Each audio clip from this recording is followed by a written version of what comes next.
Hello everyone, मेरा नाम रजत है। मैं अडोबी कंपनी में एज ए सॉफ्टवेयर टेस्टर काम करता हूँ।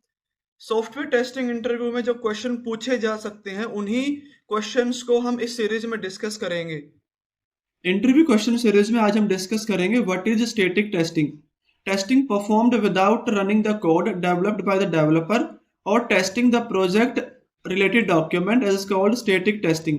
स्टैटिक टेस्टिंग के अंदर जो भी हम टेस्टिंग परफॉर्म करते हैं वो डॉक्यूमेंट्स पे टेस्टिंग परफॉर्म करते हैं। फॉर एग्जाम्पल, यदि आपके पास कोई टेस्ट प्लान डॉक्यूमेंट है या आपके पास कोई रिक्वायरमेंट डॉक्यूमेंट है, सो यदि हम उन डॉक्यूमेंट की टेस्टिंग परफॉर्म करते हैं तो उस टेस्टिंग को बोला जाता है स्टैटिक टेस्टिंग। एंड इस टेस्टिंग के अंदर हम कोड को रन नहीं करते हैं। इस टेस्टिंग के अंदर हम जो भी टेस्टिंग परफॉर्म करते हैं वो without running the code perform करते हैं। एंड इस टेस्टिंग के अंदर किन किन या कौन कौन सी एक्टिविटी फॉल करती है, तो इसमें पहली है स्टैटिक एनालिसिस। यानी स्टैटिक टेस्टिंग हम परफॉर्म कर सकते हैं स्टैटिक एनालिसिस। स्टैटिक एनालिसिस का मतलब है कि फॉर एग्जांपल यदि आपका ये एक प्रोजेक्ट है या आपका ये प्रोग्राम है, इसमें डेवलपर द्वारा थाउजेंड्स ऑफ लाइन लिखी गई है कोड्स की। सो आपको ये इंश्योर करना है कि आपका जो कोड लिखा गया है एंड ये टेस्टिंग परफॉर्म की जाती है डेवलपर के द्वारा, static analysis. So static testing का जो पार्ट है स्टैटिक एनालिसिस, ये आपका व्हाइट बॉक्स टेस्टिंग के अंदर आता है क्योंकि ये टेस्टिंग परफॉर्म की जाती है डेवलपर के द्वारा। एंड डेवलपर ये इंश्योर करते हैं कि जो कोड लिखा जा चुका है क्या वो क्वालिटी कोड है, क्या आपका जो कोड आपने लिखा है क्या वो ऑप्टिमाइज वे में लिखा गया है, या इसमें कोई सिंटैक्स एरर तो नहीं है, या आपका जो कोड आपने लिखा है क्या वो एक सिक्योर मैनर में लिखा गया है। सो ये सब कुछ चेक है जो डेवलपर चेक करते हैं स्टैटिक एनालिसिस के अंदर।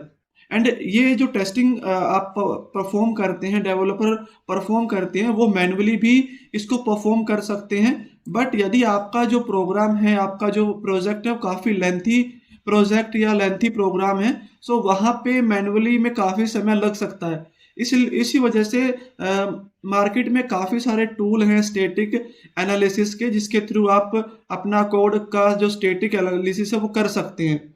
फॉर एग्जांपल, सोनार क्यूब एक टूल है जिसके थ्रू आप ये जो एनालिसिस है ये परफॉर्म कर सकते हैं। मैं इसकी वेबसाइट आपको दिखा देता हूँ।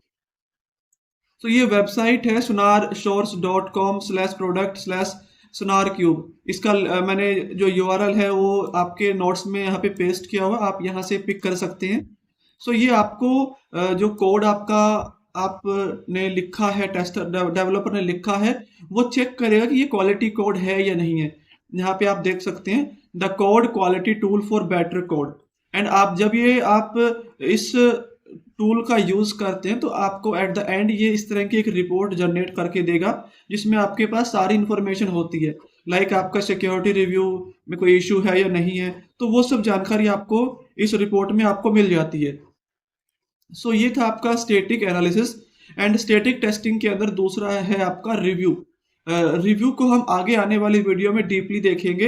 एंड रिव्यू के ये कुछ टाइप है जिसके थ्रू हम वॉक थ्रू कर सकते हैं, इंस्पेक्शन कर सकते हैं, कोड रिव्यू कर सकते हैं, टेक्निकल रिव्यू कर सकते हैं, पेयर प्रोग्रामिंग कर सकते हैं। अभी आप मोटे तौर पे ये समझ लीजिए कि जो भी डॉक्यूमेंट आपके पास है, फॉर एग्जांपल आपके पास रिक्वायरमेंट डॉक्यूमेंट हो सकता है, उसका रिव्यू आप कर सकते हैं, या आपके पास कोई डिजाइन डॉक्यूमेंट हो सकता है, आप उसका रिव्यू कर सकते हैं। आपने जो टेस्ट केसेस लिखे हैं, आप वो अगर डॉक्यूमेंट है आपका पास तो आप उसका रिव्यू कर सकते हैं, या जो कोड आपने लिखा है आप उसका रिव्यू कर सकते हैं, या जो भी आपका टेस्ट सिनेरियो है आप उसका रिव्यू कर सकते हैं। सो ये कुछ डिफरेंट डिफरेंट रिव्यू हैं। इन रिव्यू को या like walk through, inspection, code review, technical review, pair review, इन सारे रिव्यूज को हम आगे आने वाली वीडियो में डीपली स्टडी करेंगे। तो आप इसके बारे में निश्चित रहिए, आपको इसके बारे में भी जानकारी मिलेगी। सो ये आपके दो एक्टिविटी है जो कवर की जाती है स्टैटिक टेस्टिंग के अंदर, static analysis and review. But इससे एडवांटेज क्या होगा यदि आप स्टैटिक टेस्टिंग परफॉर्म करते हैं तो? सो इससे फ़ायदा आपको ये रहेगा कि आपको अर्ली स्टेज के ऊपर ही आपको डिफेक्ट मिल जाएंगे। फॉर एग्जांपल, यदि आप कोड का स्टैटिक एनालिसिस कर रहे हैं, सो वहाँ पे अगर कोई भी इशू है, कोई भी डिफेक्ट है, सो वो आपका अर्ली स्टेज पर ही आपको आप उसको आइडेंटिफाई कर पाएंगे। एंड यदि आप उसको अर्ली स्टेज पर ही आप उसको आइडेंटिफाई कर रहे हैं तो उसको फिक्स करने का टाइम भी, आपके एफर्ट भी काफ़ी कम हो जाते हैं। एंड जो उसको ठीक करने की या रिपोर्ट करने की जो कॉस्ट है वो भी काफ़ी कम हो जाती है। तो ये आपके एडवांटेज हैं स्टैटिक टेस्टिंग करने के। इस वीडियो में हमने सीखा स्टैटिक टेस्टिंग क्या होती है। आगे आने वाले वीडियो में हम रिव्यूज के पार्ट्स देखेंगे एंड डायनेमिक टेस्टिंग को देखेंगे कि डायनेमिक टेस्टिंग क्या होती है। डायनेमिक टेस्टिंग अपोजिट है स्टैटिक टेस्टिंग की। यदि आपको इस वीडियो में या इससे पहले की वीडियो में कोई भी डाउट है, आप अपना डाउट कमेंट सेक्शन में लिख सकते हैं, या आप मुझे लिंक्डइन पर भी मुझे मैसेज कर सकते हैं। मैं डेफिनेटली वहां पे आपकी हेल्प कर पाऊंगा।